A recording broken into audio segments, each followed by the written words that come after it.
Good morning. Yes, good morning to you. Wherever you are right now, whether you are just waking up, sitting quietly with your coffee, or taking a few minutes before a busy day begins, I am really glad you chose to spend this time with me. I'm Gavin, and this is your weekly English morning motivation. Today, I want to talk about something that many of us struggle with every single day. Something that sounds so simple, but feels incredibly difficult in practice. Today, we are going to talk about the power of saying no. Just that one small word, 2 letters, 1 syllable. No. And yet, for so many people, it is one of the hardest words in the English language to say. Let me ask you something. How many times this week have you said yes when you really wanted to say no? Maybe a colleague asked you to help with something, and even though you were already overwhelmed, you smiled and said yes. Maybe a friend invited you somewhere you didn't want to go, and instead of being honest, you went anyway and spent the whole evening wishing you were somewhere else. Maybe someone asked for your time, your energy, your attention, and even though you had nothing left to give, you gave it anyway.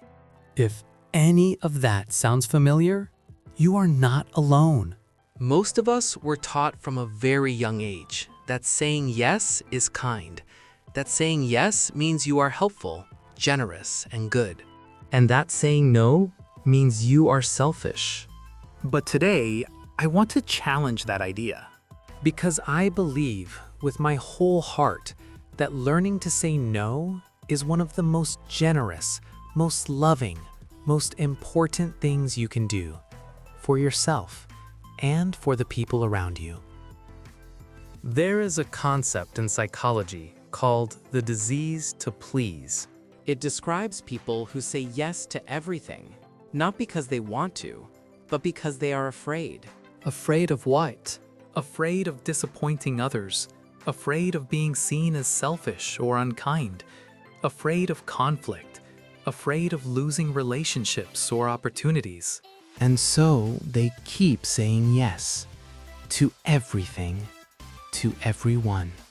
They say yes to extra work when they are already exhausted.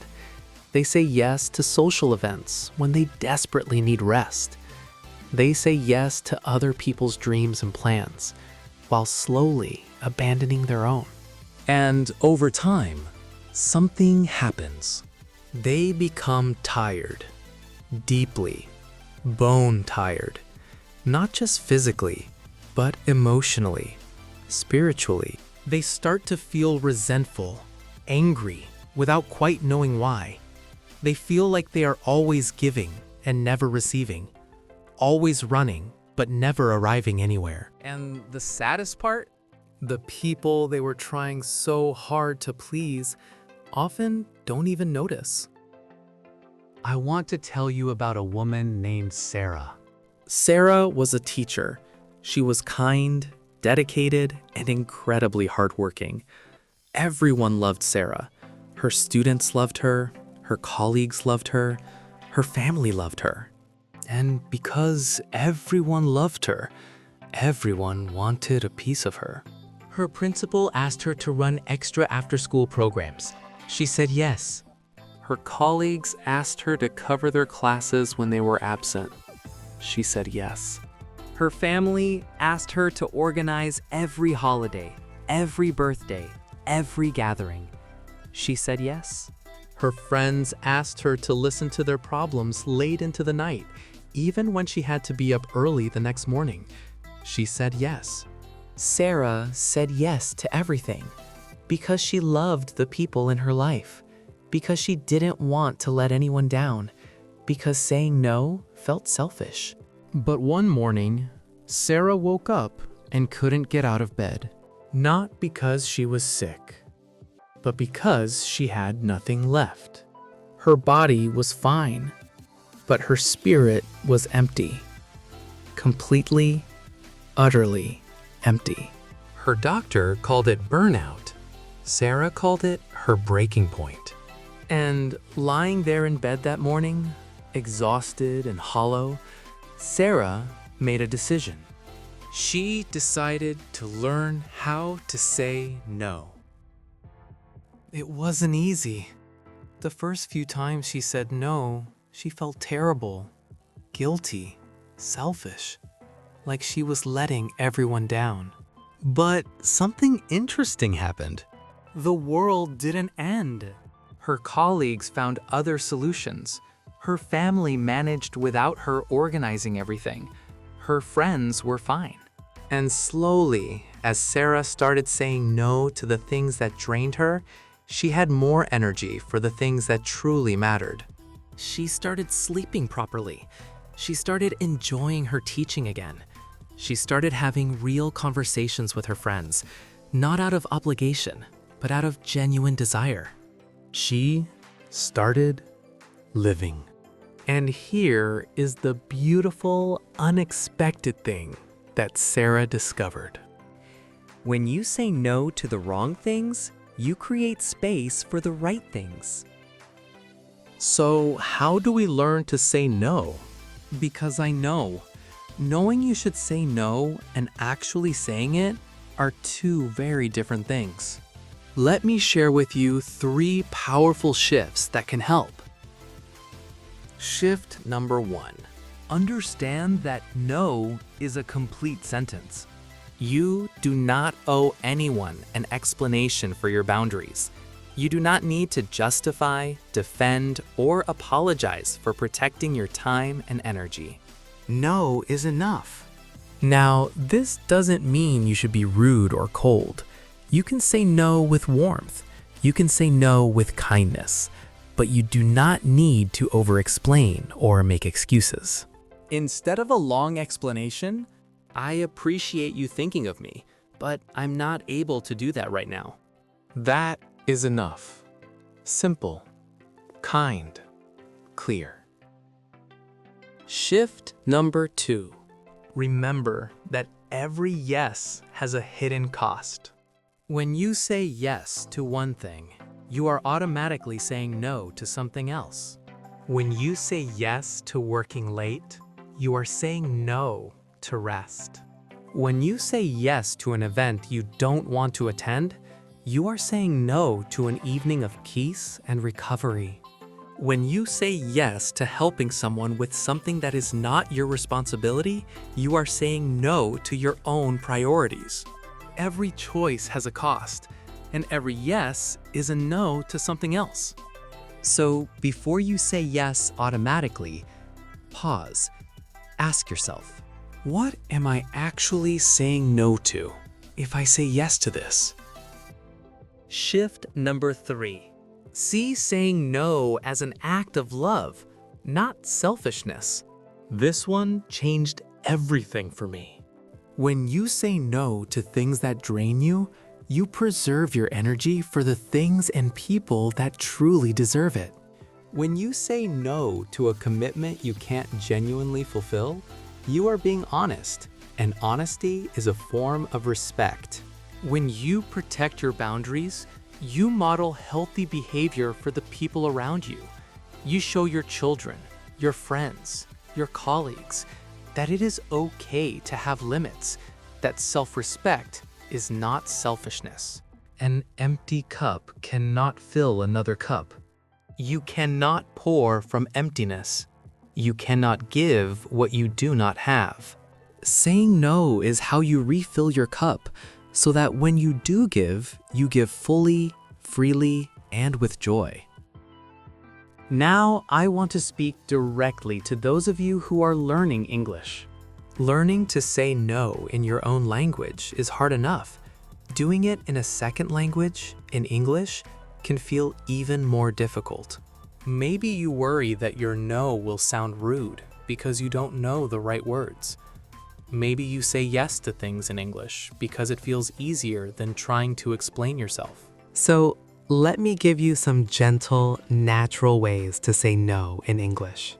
For when someone asks for your time, I'd love to help, but I have too much on my plate right now.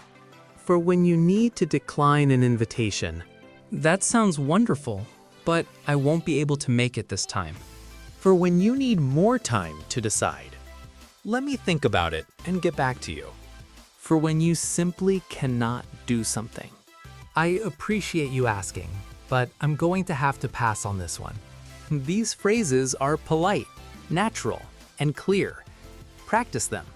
Write them down. Use them. Because being able to express your boundaries in English clearly and kindly is a real and valuable skill. Before we look at today's vocabulary, I want to leave you with one final thought. Your time is finite. Your energy is finite. Your attention is finite. These are the most precious things you have, and every single day, the world will ask you for them, loudly, persistently, urgently. It is up to you to decide where they go. Saying yes to everything is not generosity. It is self-abandonment.